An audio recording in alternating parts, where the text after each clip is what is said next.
Hi everyone, welcome to Summertime Science. My name is Asma Ahmed and I'm from the section of Natural and Applied Sciences at Canterbury Christ Church University. So this session is all about demystifying thermodynamics. Over the years, I've seen many students who come into university thinking of thermodynamics as a very difficult subject. It's got lots of equations, some consider it quite dull and dry, and they just can't see how it applies to their own field of study or what they could be interested in.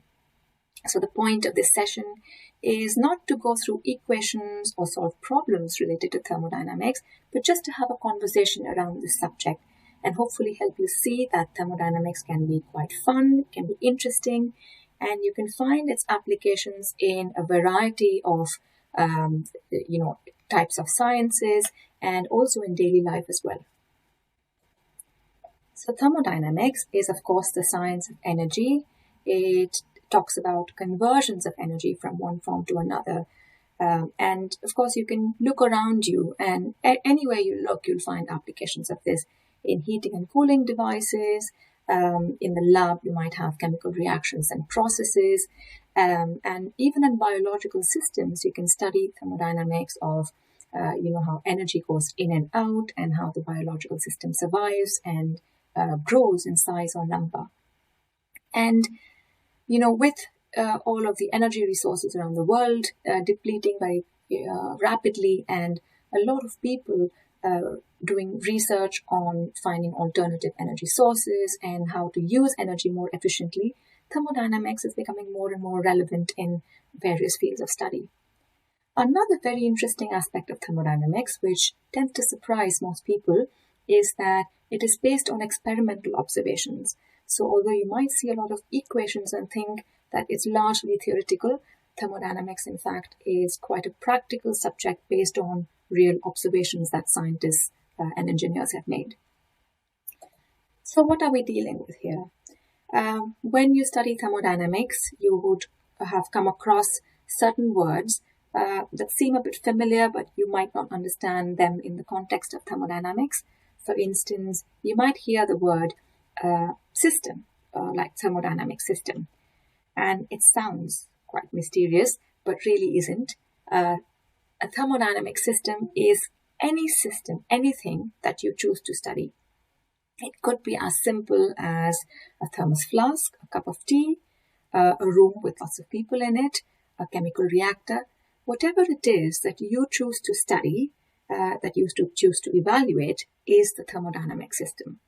So if you were to study a system, you would draw an imaginary boundary around it, and everything outside of the imaginary boundary is the surrounding. So we've got the system, we've got the boundary, and the surroundings. And thermodynamics is about understanding the interactions between systems and surroundings, various types of systems with their surroundings. Now, let's take an example of a coffee cup. So let's say you've got a hot cup of coffee sitting on your desk. That could be your system. And as time goes by, you will notice that the coffee goes cold. Let's say you haven't had any of it. You might even see that the level of the coffee in the mug has gone down a little bit, right? So this is an example of an open system, again, something you might have heard of in thermodynamics.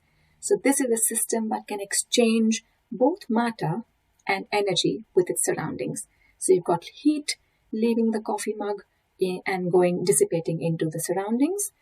And you've also got maybe coffee evaporating from the mug and going into the surroundings. So that's an example of an open system.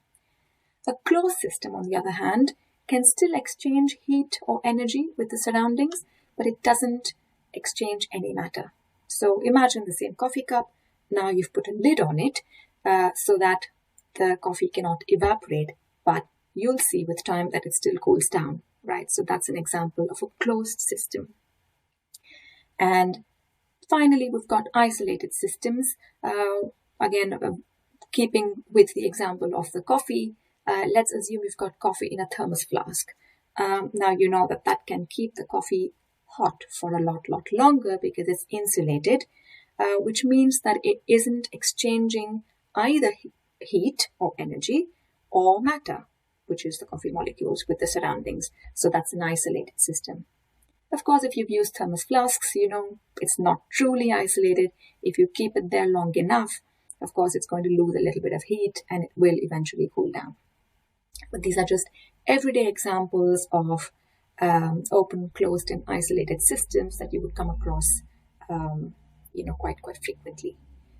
Now, when we study thermodynamics, we study the properties of systems, right? We're looking at how they interact with their surroundings, and as a result, how the properties of systems changes. Now, again, properties, nothing fancy. It's anything that you can observe about the system.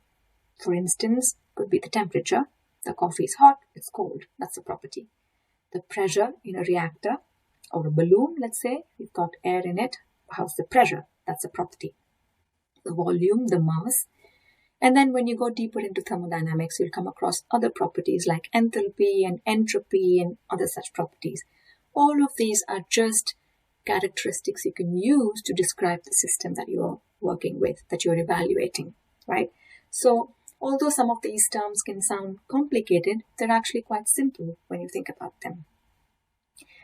Like I said, no equations in this session, so we're just going to look at three of the 4 laws of thermodynamics and really what they mean, right? So all of the observations, the experimental observations that scientists made about thermodynamic systems have been put into laws of thermodynamics. A law means that it's always true, there's no other way around it.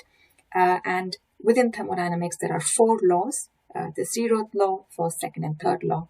So like I said, we're just going to look at 3 of these qualitatively and how they apply to everyday life. Let's start with the simplest, the 1st law of thermodynamics.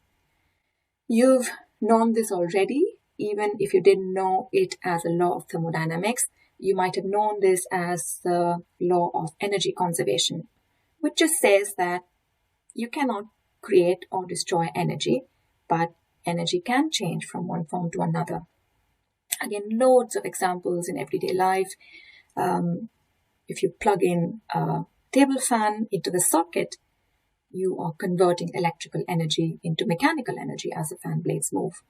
If you plug in an electric kettle into the socket, you're using the electrical energy to convert it into heat, which heats up the water. Another very relatable and sometimes frustrating example of the 1st law could be if you're trying to maintain your weight. Let's say you want to decrease your weight or increase your weight. You're going to be tracking your calories and how much energy you're expending in exercise. So when you've got calories going in, they don't just disappear, unfortunately. They either need to get expended as in the form of exercise, or they're going to get accumulated within the body, and you're going to see it on the scales. So again, a very simple law. This is written in the form of an equation, which we're not looking at today. But just to say that energy does change from one form to another, but is always conserved. It doesn't disappear and it cannot be created. The 2nd law of thermodynamics, you will find many different ways of stating the 2nd law of thermodynamics. But the crux of it is that the 2nd law predicts the direction in which a process can happen naturally or spontaneously. Again, some everyday examples. If you keep a hot object in a cold room, you know for sure, you've experienced this, the heat will always flow from the hot object into the cold room. You will not find that the hot object gets hotter unless you heat it actively. So naturally, spontaneously, the tendency of heat is to flow from the hot object to the cold object, right? You might have seen balloons, birthday balloons maybe. They lose air as time goes by, right? You will not see a balloon get more inflated on its own naturally unless you pump air in it, right? So the natural, spontaneous direction is outwards. Again, like I said, there's many different examples. If you've been skiing, you know that, if you're standing on top of a hill, all you need to do is push off and then naturally, spontaneously, you'll go downward. If you have to go back up the hill, you have to expend energy. It's not a spontaneous process. It's not a naturally occurring process. So the 2nd law of thermodynamics is all about predicting the direction in which a process can take place.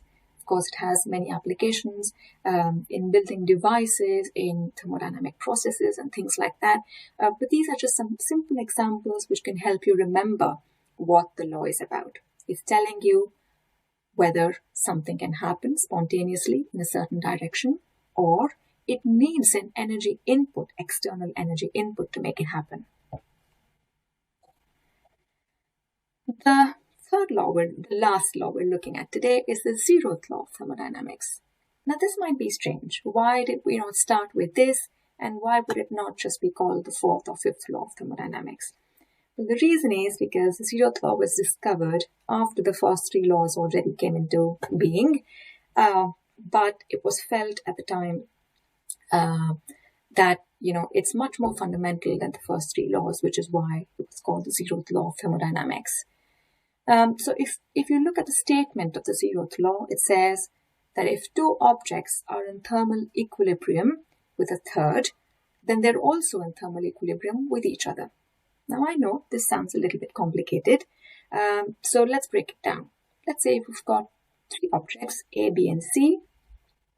If B and C are both in thermal equilibrium with A, which it means B and C are also in thermal equilibrium with each other. Thermal equilibrium just means that they reach a point where there is no more exchange of energy, there's no more change in temperature, so they both reach the same steady temperature, right? A really useful application of the zeroth law of thermodynamics is in thermometers.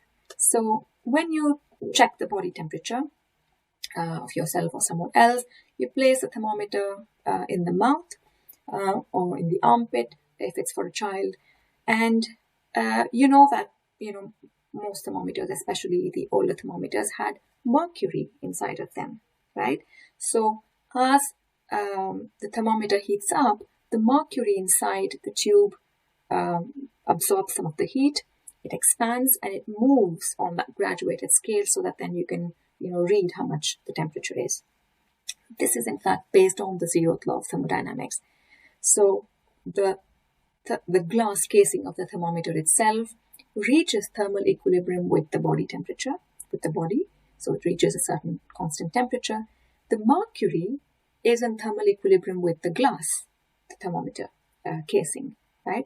So eventually the mercury is in thermal equilibrium with the body, which means it reaches the same temperature and is able to show us the temperature of the body. So it's very simple. We use it all the time to measure body temperature, to measure the temperature of a room or the environment. So thermometers are essentially based on the zeroth law of thermodynamics, and it's all about temperature in this law.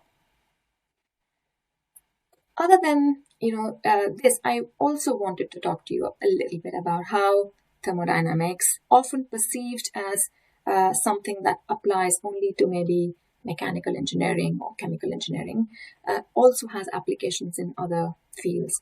So you could be an ecologist interested in the thermodynamics of an ecosystem. So you might look at energy flows, how solar energy is converted to organic content in photosynthetic organisms and how they're consumed by other organisms. So you could be an ecologist looking at thermodynamics. You might be a biochemist interested in the metabolism of cells or of animals or human beings. You could be a microbiologist trying to understand the thermodynamics within a cell, how it consumes energy, how it generates ATP, how it dissipates heat. Or you might be a chemist looking at the thermochemistry of chemical reactions, whether they're exothermic or endothermic, and in which direction they can proceed naturally and spontaneously. And again, just to say that these are, this is a very small number of examples that I've given you today. Depending on what you're studying, what you're interested in, I'm sure you can find, many, many more applications of thermodynamics. So hopefully this session has cleared some of your misconceptions about thermodynamics being dry or difficult, and hopefully has sparked an interest for you to go back and know more about thermodynamics or how it applies to something that you might be interested in. Thanks for listening, and I will see you again in another video sometime soon. Bye-bye.